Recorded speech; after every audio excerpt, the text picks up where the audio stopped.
busy. I've started a new job, so yeah, had a lot to do, but I'm back now. And I thought today I would open and go through a pack of Magic the Gathering cards. I used to play this when I was in school, and then a little bit after. I don't really play anymore, but I still enjoy collecting the cards now and again, because I just find them interesting. And it would be nice to play again, to be honest, so I kind of hold out hope that I'll find someone else who likes it one day. So yeah, I bought this from Game, and it's the Khans of Tarkir set. Not sure what that means. I don't really keep up to date with the Magic the Gathering world. Okay, so I am going to try and open this with one hand, as my other hand is holding the camera. Hopefully it gets some nice sounds from that.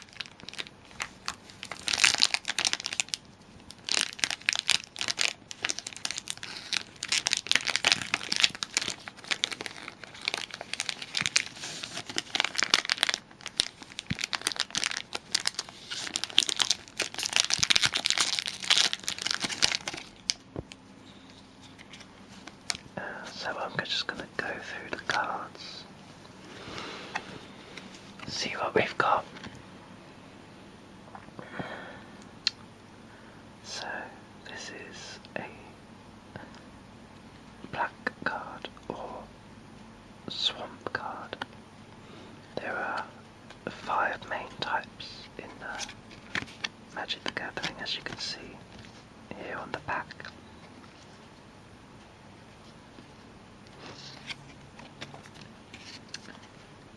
And for those who do not know Magic very well, I'll just go through the components on a card briefly. So the name of the cards here, and this is Sidisi's Pet. In the top right is the cost of playing that card. You then get a picture. So this looks like some kind of feral monkey. Oh, and it says here, this is the type, zombie ape. So there we go, it's a zombie ape.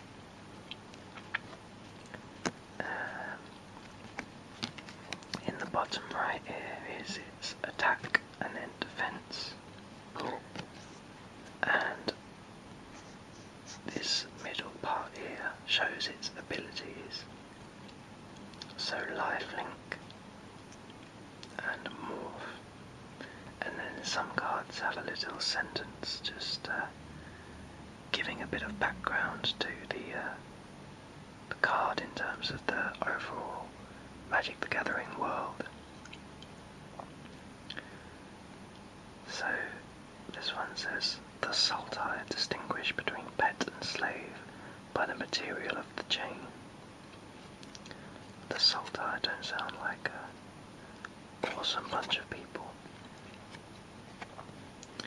So this is our first card, which is a creature card, a monster, or whatever you want to call it.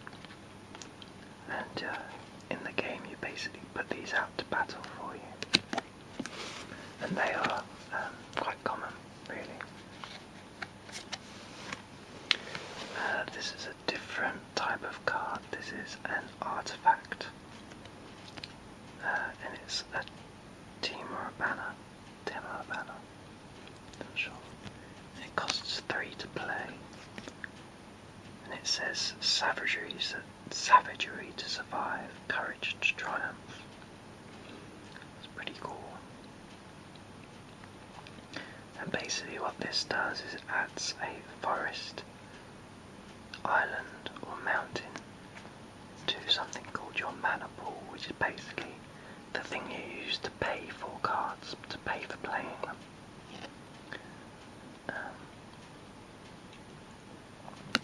And if you pay all of those and sacrifice this, you can also draw a card. But there are two separate abilities there, and the first one is the useful one. It's actually a pretty useful card, to be honest. It's always good to have things which can give you a specific type of mana, and this gives you 3 different types, so that's pretty handy to have around in battle, I will assume. Next we have a new type of card that we haven't seen before, a sorcery called Tormenting Voice. As you can see, this costs a mountain mana and 1 of any other type. That's what that means.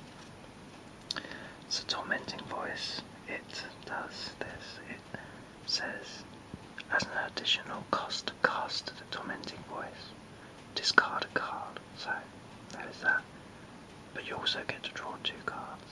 So I'm not really a big fan of cards like this. I use them in sort of dire situations if I have to. It says, unwelcome thoughts crowd my mind. Are they my own madness or the whispers of another? Sarkhanval. Well, that's a bit dramatic, isn't it? By the way, if my camera runs out, I apologise. We might not get through all of these, but hopefully it'll be a relaxing video nonetheless. This card is an instant, and that is a bit like a sorcery, but you can play it at any time, even when your opponent's turn, so this is Throttle. It's quite expensive, it costs a swamp and 4 of any other mana. And it says target creature gets -4 attack and -4 defense until end of turn. So that would be very handy if you're getting attacked by something quite big and have nothing to defend yourself. It says the best servants are made from those who died without a scratch. CDC, Khan of the Sultai.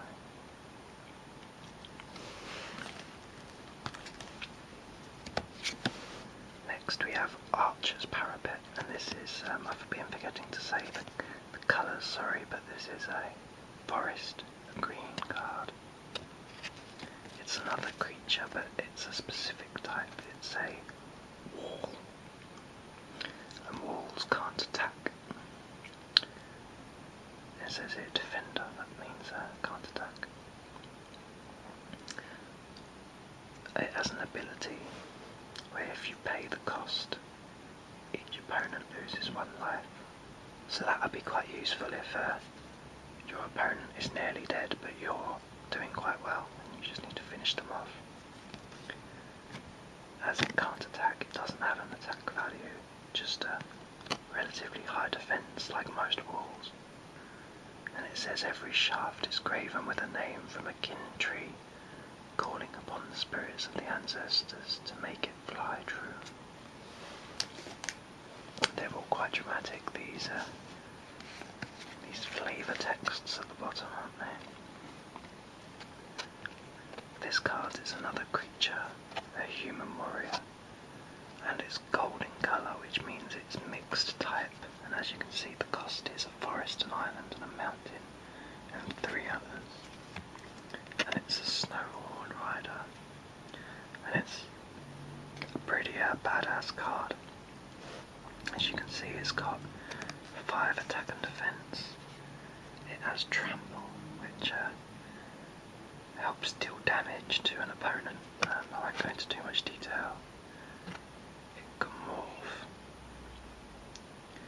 which is an ability I don't really use much. And it says sure-footed, strong-willed and ill-tempered, and so is the ram.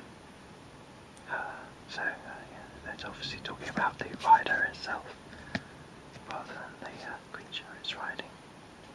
But that's a pretty good card. It's expensive, and it can be difficult to get 3 different types of mana out, but it's pretty strong. this creature doesn't look quite as strong though. A Jeskai Wind Scout, which is a type of bird. And birds have an ability called flying, which makes them hard to defend against. It also has an ability called Prowess, which says whenever you cast a non-creature spell, this creature gets +1/+1 until end of turn. So that actually is quite useful. You're gonna give this guy a boost because he's only got 2 attack and 1 defense, so he needs it. The bottom of the card says they range from Sage Eye Stronghold to the farthest reaches of Tarkir. So that's a pretty, that's an average card. It's fairly cheap. It's a good monster to use at the beginning of a battle. We've got another instant here, and the white background indicates a Plains type. And this card is Smite the Monstrous. It says, destroy target creature with power 4 or greater. So that is a good card. Instantly taking down a powerful monster. And it really only costs 4 land cards, mana cards to play. Which, to destroy a strong creature is actually quite cheap. It says, the dragons thought they were too strong to be tamed, too large to fall, and where are they now? Kibat the Revered. Yeah, that's a pretty good card, really. So we've got another type here, a land card. Usually land cards are pretty simple, and they're the types we've been going through, so you get plains land cards, forest land cards, etc. But you get some which are mixed in type, so this is half black or swamp, and half red, which is mountain. And it's called Bloodfell Caves. And basically land cards is how you pay for the other cards, how you get mana. And it says here, when Bloodfell Caves enters the battlefield, you gain 1 life, so that's pretty good. And this card also has the ability to give you a swamp and a mountain mana, so this basically is a land card that can be 2 different types, and also gives you a bit of life when you come in.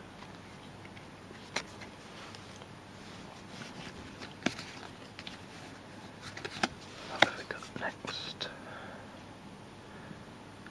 An elk creature. Very cheap to put out, just 2 mana there. It's a wetland sandbar, and it doesn't have any special abilities.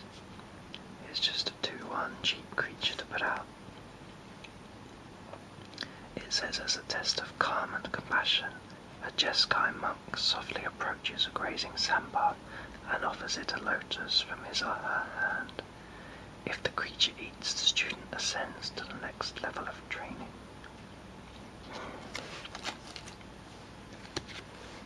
Next, and also of the island type, we have an enchantment.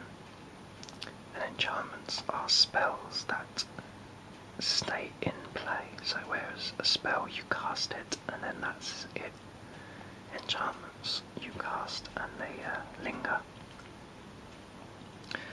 This card's called Quiet Contemplation,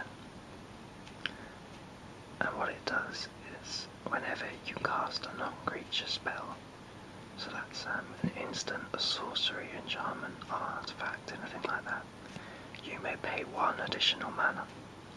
If you do, tap target creature an opponent controls, and it doesn't untap during its controller's next step. So tapping is basically when you put a card to the side on a game board, and that means it's been used. So you can really tap a card and use it again. So in layman's terms, basically this card can stop a monster from attacking you, or stop a special ability being used. So that's quite useful because, as I say, it stays in battle and it's quite cheap to activate.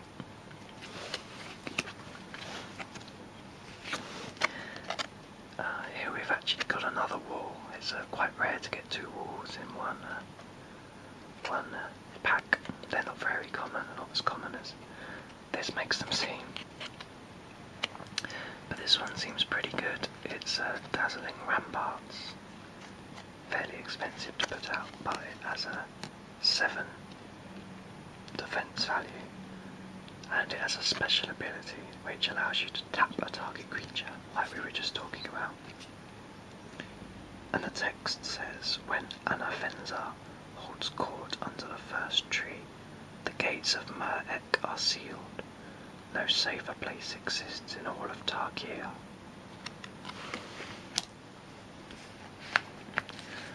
Sounds a bit like something out of Game of Thrones, all of this. So this is a sorcery, and the silver logo here indicates its rarity. It's an uncommon card, I believe, so all the ones before had just a black logo and were normal common cards. This is slightly rarer. It's a swamp and a forest mixed type Kindry invocation. Then it says put a XX, which means we'll define the value later. Black and green spirit warrior creature token onto the battlefield, where X is the greatest toughness among creatures you control.